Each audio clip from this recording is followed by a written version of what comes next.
नमस्कार दोस्तों, आज जानेंगे सिकल सेल एनीमिया के बारे में। सिकल सेल एनीमिया बीमारी एक आनुवंशिक बीमारी यानी जेनेटिक डिसऑर्डर है जिसका आधुनिक चिकित्सा विज्ञान में कोई निश्चित इलाज नहीं है और यह रोग किसी भी स्थान पर किसी भी जाति में हो सकता है। लेकिन अभ्यास से यह जाहिर है कि ये बीमारी कुछ खास इलाकों में रहने वाली कुछ खास जातियों में ज़्यादातर पाई जाती है।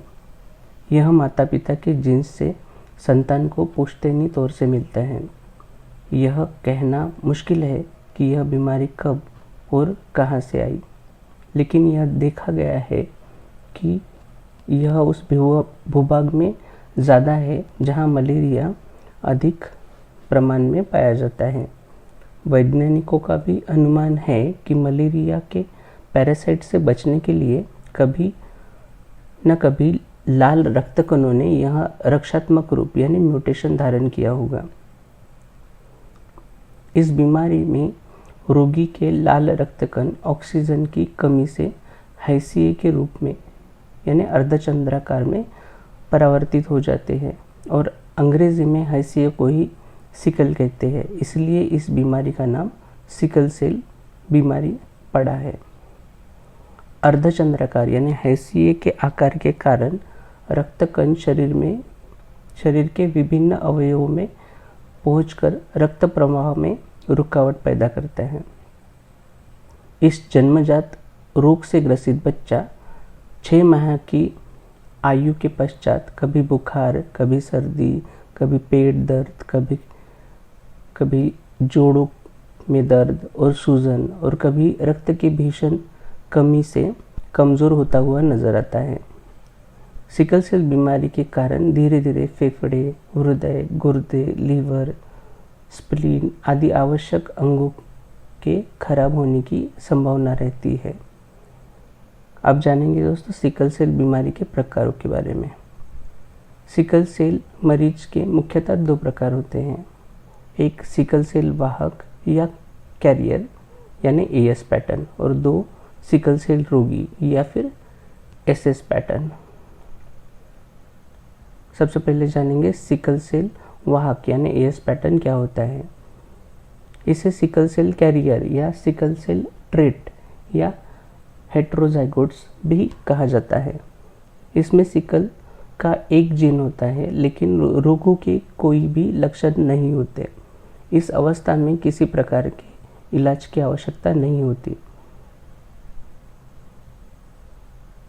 ये सामान्य जीवन व्यतीत करते हैं और इन्हें स्वयं भी कभी मालूम नहीं होता कि वे अपने रक्त में सिकल का जीन धारण करे हुए हैं।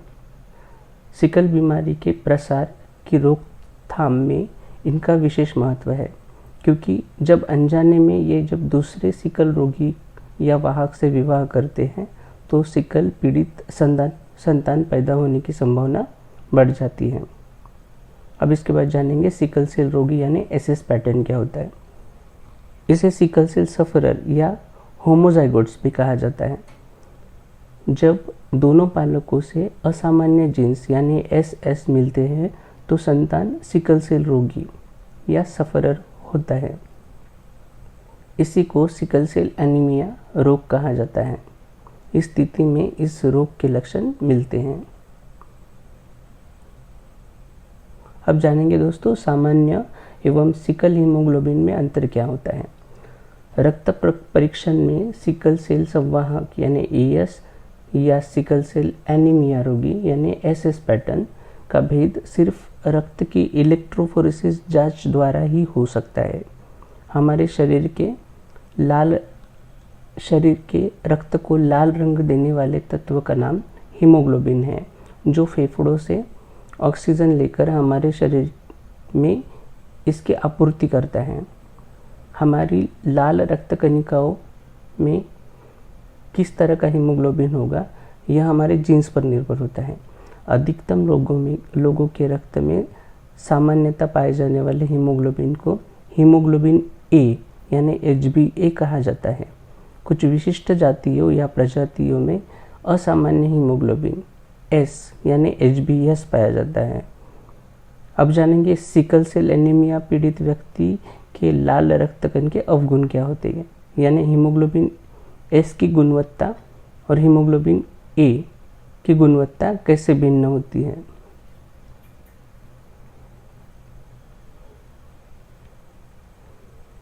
हीमोग्लोबिन एस की कणिकाओं की आयु अपेक्षाकृत कम होती है। सामान्य रक्तकण की आयु 120 दिन की होती है, वही सिकल ग्रस्त लाल रक्तकण की आयु 10 से 12 दिन की ही होती है। ये तिल्ली में जल्दी नष्ट हो जाते हैं, इसलिए शरीर को ज़्यादा मात्रा में रक्त की ज़रूरत होती है और शरीर की उत्पादन प्रक्रिया इस बढ़ी हुई रक्त की मांग की पूर्ति नहीं कर पाती और खून की कमी अर्थात एनीमिया हो जाता है। सिकल रूपी असामान्य कणिकाएं शरीर के विभिन्न अंगों की रक्त वाहिकाओं में कभी कभी फंस जाती है और अंगों की रक्त पूर्ति में बाधा पहुंचाती है। इसी कारण इस बीमारी के लक्षण उत्पन्न होने लगते हैं। अब जानेंगे सिकल सेल एनीमिया के लक्षण क्या होते हैं। सबसे पहले तो खून की कमी होना, यानी शरीर सफ़ेद दिखने लगता है। 2. थकावट, सांस फूलना, चिड़चिड़ापन, खान पान में अरुचि। 3. हाथ पैर की अंगुलियों में, जोड़ों में दर्द और सूजन होती है। 4. तिल्ली का बढ़ जाना यानी स्प्लीनोमेगेली। 5. बार बार बुखार, सर्दी, खांसी आदि होते रहते हैं क्योंकि इनकी इम्यूनिटी कम होती है। अब जानेंगे सिकल सेल संतान में कैसे आता है। किसी भी आनुवंशिक रोग को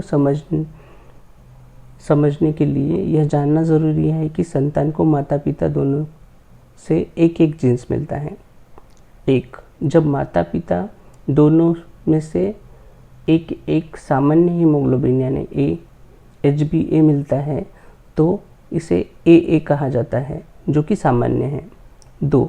जब माता पिता में से एक हीमोग्लोबिन A यानी HbA एवं दूसरे से हीमोग्लोबिन S यानी HbS मिलता है तो इससे हीमोग्लोबिन AS यानी AS पैटर्न बनता है। इसे सिकल सेल वाहक या करियर कहा जाता है। सिकल वाहक को सिकल सेल के कारण स्वास्थ्य की कोई समस्या नहीं होती और इन्हें कोई इलाज की भी आवश्यकता नहीं होती। 3. जब माता पिता दोनों से हीमोग्लोबिन S यानी HbS मिलता है तब इससे हीमोग्लोबिन SS यानी HbSS बनता है। इसे ही सिकल सेल रोगी या सफरर कहा जाता है। अब जानेंगे कि सिकल सेल एनीमिया रोग का प्रसार कैसे होता है। 1. यदि माता पिता दोनों नॉर्मल है तो सभी संतान सामान्य यानी नॉर्मल AA होगी। 2. यदि माता पिता में से एक सामान्य AA और एक वाहक AS है तो 50% बच्चों के वाहक यानी AS और 50% बच्चों के सामान्य AA होने की संभावना होती है। 3. यदि माता पिता में से एक सामान्य AA है और एक रोगी SS है तो सभी बच्चे AS होंगे। 4. यदि माता पिता दोनों वाहक यानी AS है और उनकी संतानें यानी यदि माता पिता दोनों वाहक यानी AS है तो उनकी संतानों में से 25% सामान्य यानी AA, 50% वाहक यानी AS और 25% रोगी यानी SS संतानें होने की संभावना होती है। 5. यदि माता पिता में एक वाहक यानी AS और एक रोगी SS है तो 50% बच्चे वाहक यानी AS और 50% बच्चे SS यानी रोगी होने की संभावना होती है। 6. और यदि माता पिता दोनों रोगी यानी SS है तो यकीनन सभी के सभी बच्चे रोगी यानी SS होंगे। अब इसके बाद जानेंगे सिकल सेल की जांच क्या होती है। सिकल सेल बीमारी की जांच रक्त परीक्षण द्वारा की जाती है। इसमें 3 तरह की रक्त परीक्षण किए जाते हैं। एक सोलबिलिटी टेस्ट या फिर इसे ही कहते हैं कि test tube method, 2 sickling test या स्लाइड मेथड और तीन इलेक्ट्रोफोरेसिस टेस्ट। प्रथम 2 परीक्षणों में सिकल सेल वाहक या रोगी यह अंतर नहीं किया जा सकता, इसलिए यह टेस्ट पॉजिटिव आने पर इलेक्ट्रोफोरेसिस टेस्ट किया जाना चाहिए। इन परीक्षणों के अलावा अजन्मे बच्चों के लिए एमनियोटिक फ्लूइड टेस्ट किया जाता है। अब इसके बाद जानेंगे ट्रीटमेंट के बारे में। इसमें इलाज क्या होता है। सिकल सेल एनीमिया का अब तक सिर्फ एक ही इलाज उपलब्ध है और वो है बोन मैरो ट्रांसप्लांट।